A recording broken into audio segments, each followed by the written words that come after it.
जय भारत, वंदे मातरम। साथियों, 21 दिसंबर से लेकर 27 दिसंबर तक हम बलिदान दिवस के रूप में मनाते हैं। हमारा इतिहास कितना गौरवपूर्ण रहा है, कितना गरिमामय इतिहास रहा है, इसको भुला दिया गया है। लेकिन हमें अपने इतिहास को, अतीत को नहीं भूलना चाहिए। 17वीं सदी में औरंगजेब हुआ करता था।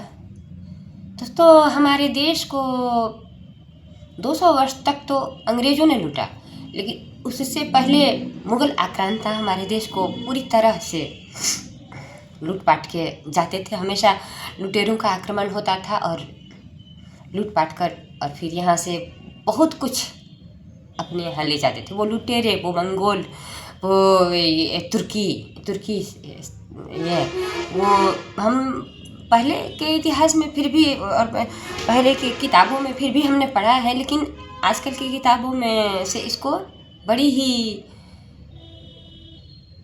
चतुराई से गुम कर दिया गया है और हमारे बच्चे इससे महरूम हो गए हैं, जो कि फिर लाया जा रहा है।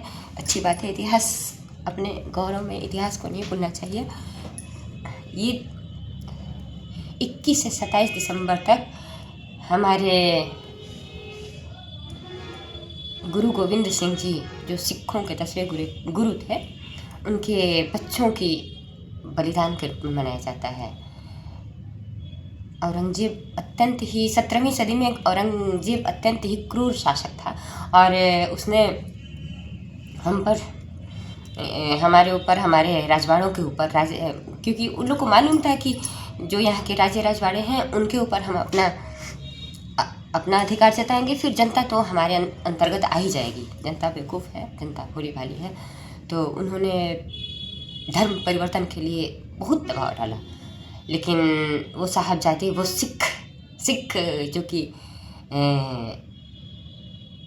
बहुत ही स्वाभिमान से भरे हुए थे, उन्होंने उनकी दास्ता को नहीं स्वीकार किया और बहुत बलिदान दिए। उन्होंने अपने सर कटवाए।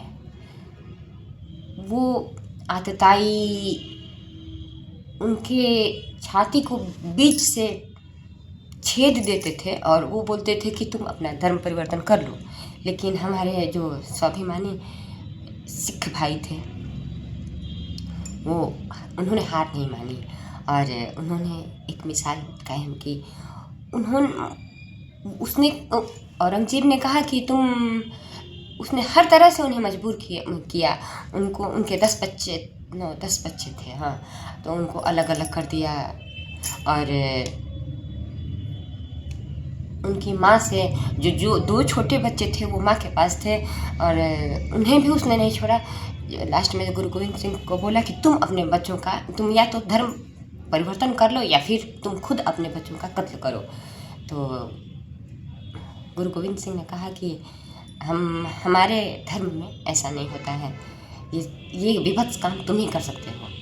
और इस तरह से उसने उनके सारे बच्चों को उन्हीं के सामने चीर दिया। 2 छोटे बच्चों को उसने जिंदा दीवार में दफन कर दिया।